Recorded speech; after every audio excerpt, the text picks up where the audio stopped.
What's up, guys? Welcome back to a new video. Today we're going to be doing another exercise that are really similar to the Klausua, and this is for memory management. So let's assume the following information. We have a computer with paging, and a virtual memory of 32 bits. So we're going to do virtual memory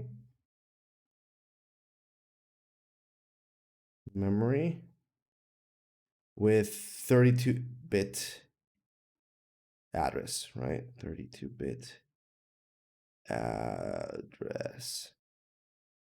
Now we have 2 to the 31 bytes of RAM. So we have physical memory.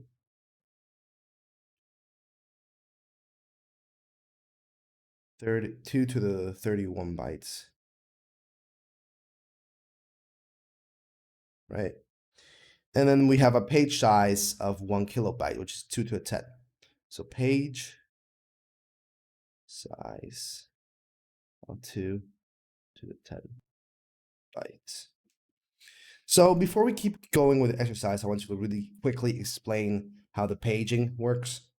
So normally speaking, we're always going to have these structures in our computer, right? A virtual memory.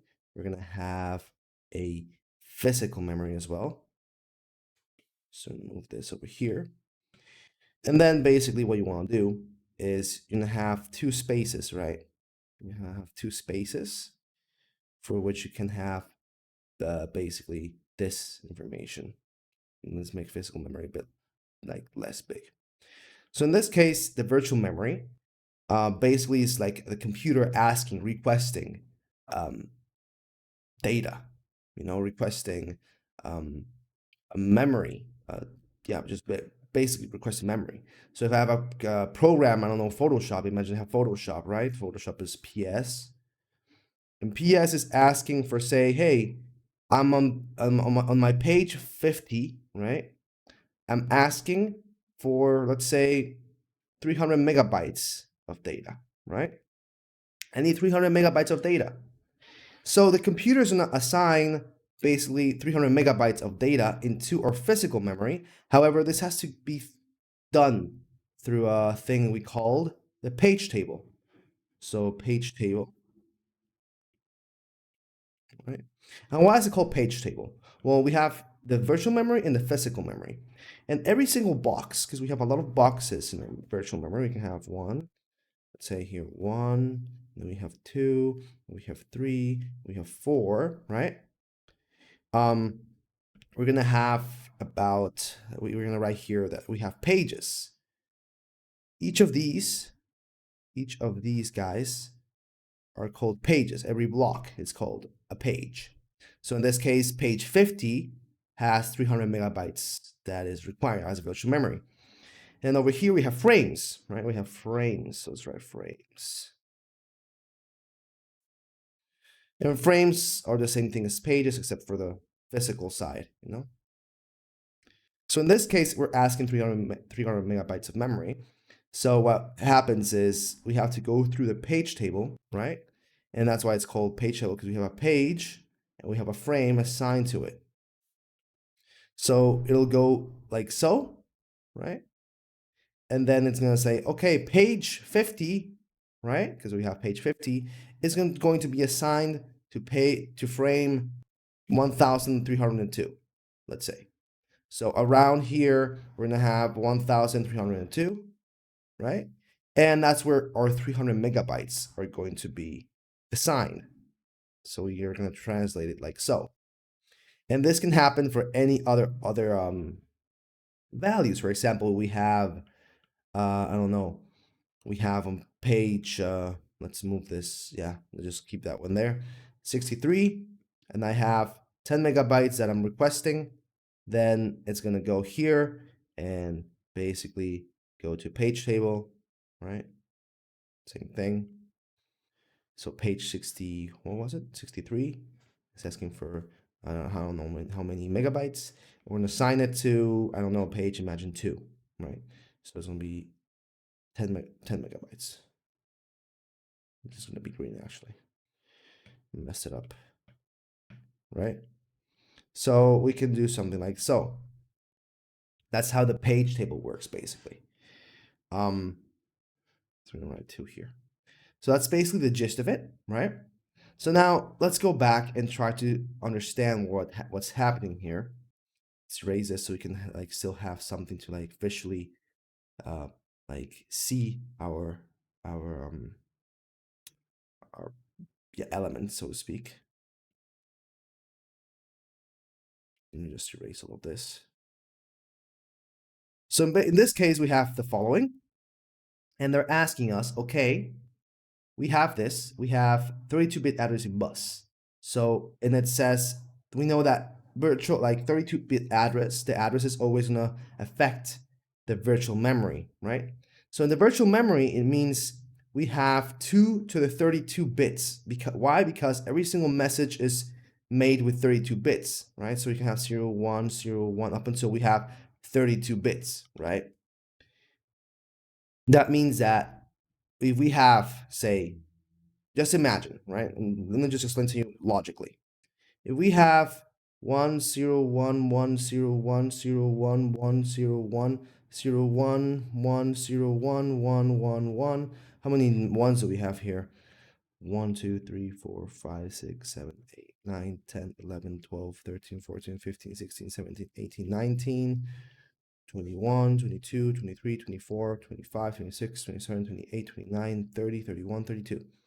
So we have a 32-bit address here, right? We have 32 bits here, basically. So what does this translate to? Well, we have 32-bit address, and as you can see, we have for every single one, we can have either a 1 or a 0 for each individual bit, right? So that means that we can have up until 2 to the 32 different addresses, right? That means that we can have 2 to the 32-bit different virtual pages, so to speak. And if we open the calculator right here, as you can see, 2 to the 32 is going to be basically just 4 gigabytes, right? 4 gigabytes of memory that we can have. So if we take all into consideration all possible combinations of our 32-bit address, we're going to end up with 4 gigabytes of information worth of addresses. So in this case, the size of our virtual memory, if you want to call it that way, is going to be 4 gigabytes, right? Or yeah, 2 to 32 bits. So now that we have this, right? Everything's cool and dandy. That means we're gonna have, if we open up the calculator, I don't know what this number is. It's like, hold on, this is millions, then this is billion. It's gonna be 4 billion, right? 4,294,967,296 different pages. That's the amount of pages we have in our virtual memory, so to speak. So we have this amount of pages, right, in our virtual memory, and our physical memory is 2 gigabytes, 2 GB, which translates to basically, let's see here, yeah, 2 to the 10 bytes. No, sorry, no, not 2 to the 31 bytes. 2 to the 31. And we can actually prove this by just checking on the calculator, just for the gist of it. 2 to the 31, so 2 gigabytes, right? So we have that. And then they're telling us that a page size has a 2 to the 10, right? Stuff like every single page is 2 to a 10. So the first thing we're gonna do is, we know we have this amount of pages, right? We have this amount of pages in our virtual memory, but every memory, like that's basically the amount of memory we have to store all of our pages in our virtual memory. However, if we know that each page, that is each of these little boxes, so this is a page, right? If each of these were to be 1 byte, then sure, we will be able to like store 2 to the 32 amount of pages. But in this case, each page is 2 to the 10, right? So this means we have to divide this under that, basically saying amount of pages, number of pages possible is basically taking 2 to the 32, right, divided by 210. So that's going to be 2 to the 22 pages, right? So this is going to be 2 to the 22 pages. So we can continue reading. How much memory is required for the page table if a process uses a normal page table for array assimilation? That is this table. Briefly explain your answer. Assume that each page entry is exactly 4 bytes, right? Each entry in the page table is exactly 4 bytes. Now, we know that we have 2 to the 22 pages. So if we multiply by this by 4, right? 4 bytes. Then we're going to have basically, well, we have to use a calculator, but we'll have the following value. So let's open this up, right?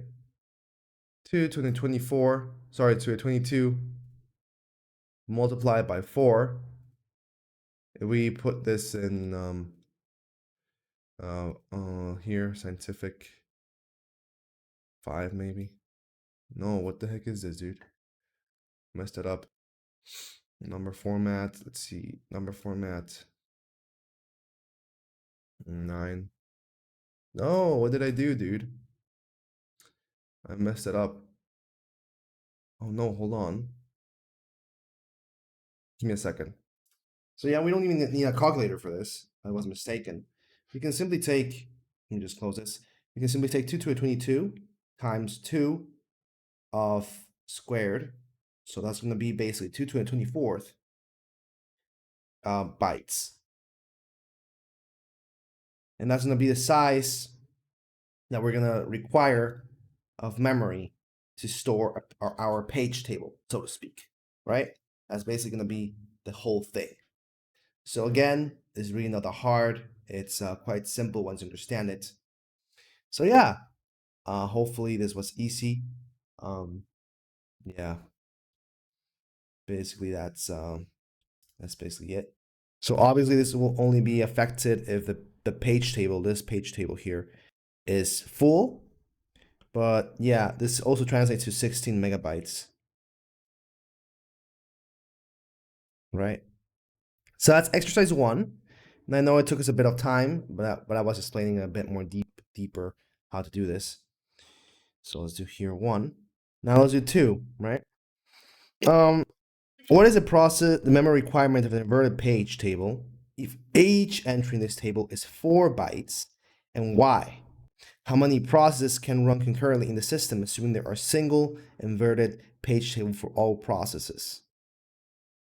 So yeah, I'm actually thinking we're gonna answer this in the next video, because right now this video is getting a bit too long. But yeah, just keep up watching and you'll be able to also solve this one. So yeah, thanks for watching and I'll see you in the next video.